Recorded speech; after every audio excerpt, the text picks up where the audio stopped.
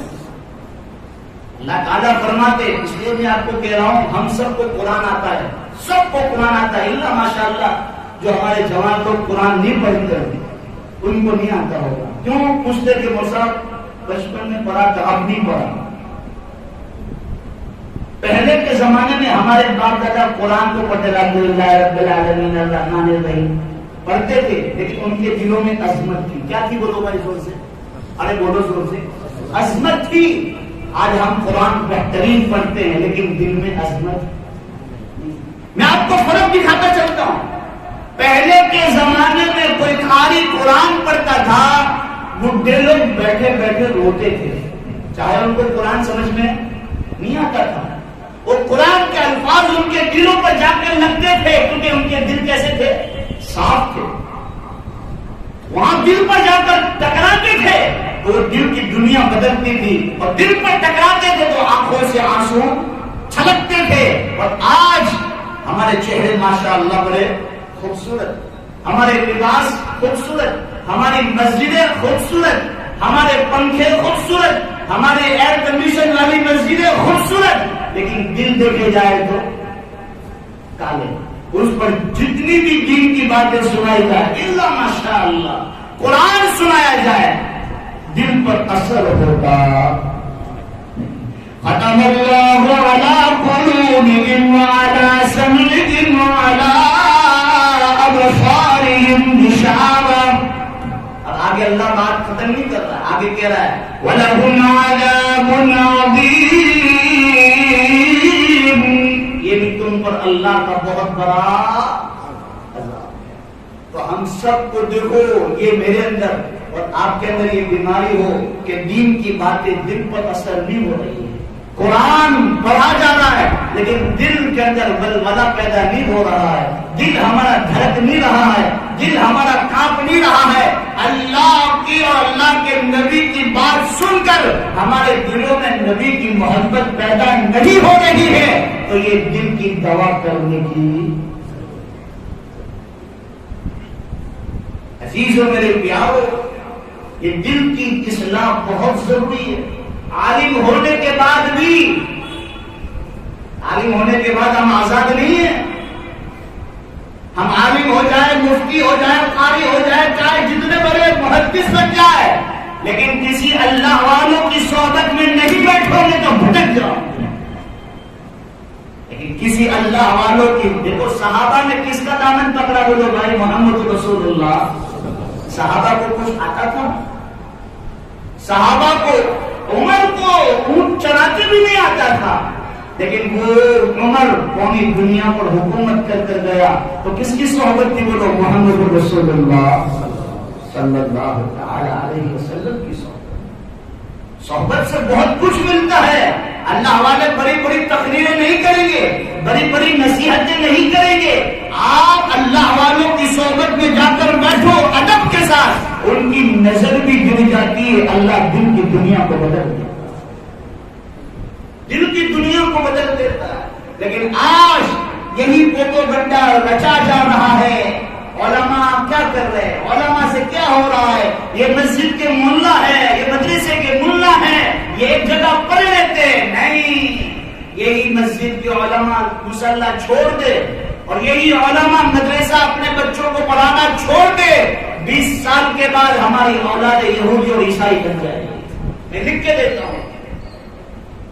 انہی علماء نے 5-5 اور 6-6 ہزار میں جو تمہارے ایک دن کا خرچہ بھی دی ہے، وہ اپنی جان کی بازی لگا کر تمہاری اور میری اولاد کے لیے بولو بھائی قربان کر دیتے اپنی خواہشوں کو، اپنی بیوی کی خواہشات کو، اپنے بچوں کے خواہشات کو قربان کر کر ہمارے بچوں کے لیے جان کی بازی لگاتے، وقت کی بازی لگاتے ہیں، پھر وہی علماء کوئی اونچ نیچ کہہ جاتا ہے اور دن کی تنہائیوں میں رو کر دل پر ہاتھ رکھ کر کہتا ہے ہم تو دین کا کام کر رہے ہیں، واللہ علیم حلیم۔ دل بڑا رکھنا پڑے گا، دین کا کام کرنا ہے تو دل بڑا رکھنا پڑے گا، تو دل بڑا ہوگا تو بھی دین کا کام ہوگا۔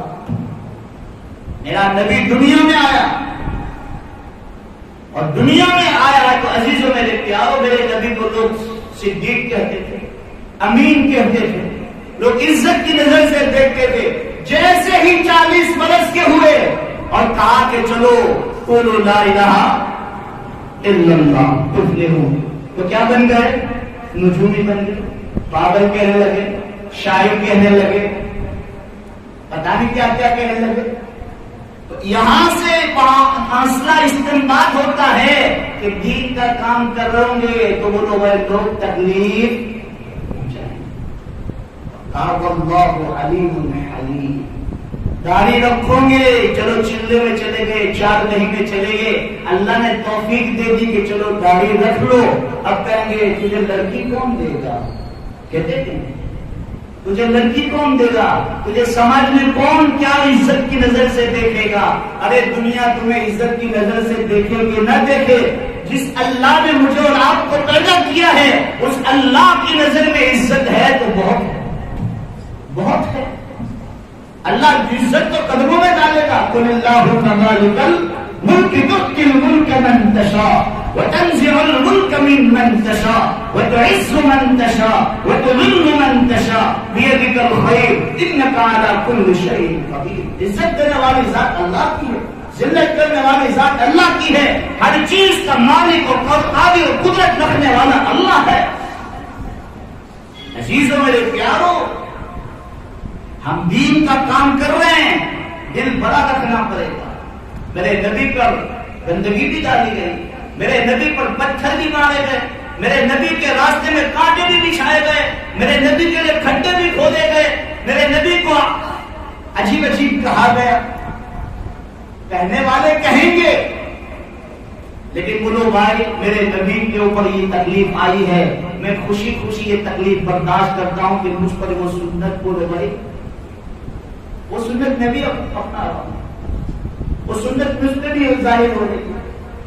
اور جتنا دنیا میں حسد ہوگا اور جتنا آپ کے پیچھے انگلی اٹھے گی، سمجھ لینا اتنا تم بڑا کام کرو گے انشاءاللہ، اتنا بڑا کام کرو گے۔ ڈرنا نہیں ہے، اور کسی کی مخالفت اللہ کی ممبر رسول سے اللہ کے گھر میں بیٹھ کر کے جاتا ہوں، کبھی دین کے کام میں رونا مت بننا، یہ میری نصیحت یا وصیت، مر جاؤں تو کیا بولو بھائی، کبھی دین کے کام میں رونا مت بننا، کبھی بھی کرنا ہو تو کرو ورنہ بولو چپ چاپ سائڈ پر بیٹھو، ورنہ کبھی بھی آپ آڑ مت بن جانا، کبھی رکاوٹ مت بننا۔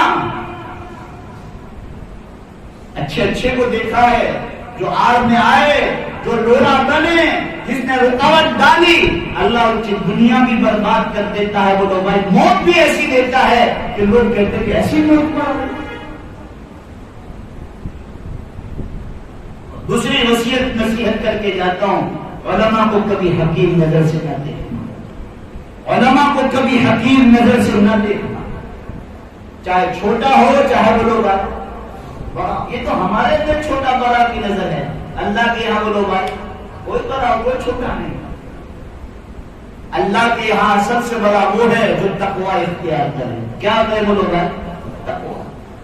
تو عزیزوں میرے پیارو، ہمارے امام صاحب نے بات شروع کی تھی، دین کا کام کرنا ہے اخلاص کے ساتھ، للہیت کے ساتھ، اور جو کام کرے اس کی بولو حفاظت کرے کہ بھائی میں نے یہ نیکی کی ہے اس کی میں حفاظت کروں، وہ میں بچ کر رہوں کہ بھائی یہ نیکی کہیں ظاہر نہ ہو جائے، کہیں زیادہ برباد نہ ہو جائے۔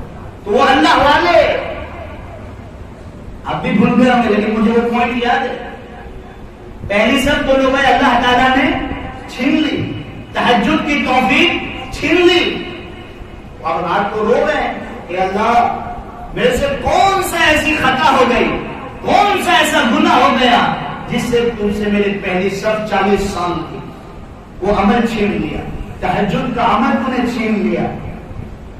اللہ تعالیٰ نے دل پر بات ڈالی کہ میرے بندے تو نے میرے ایک بندے کو حقیر سمجھا تھا، اس حقیر کو سمجھنے کی وجہ سے تجھے پہلی صف کا وہ بڑا ثواب تجھ سے چھینا۔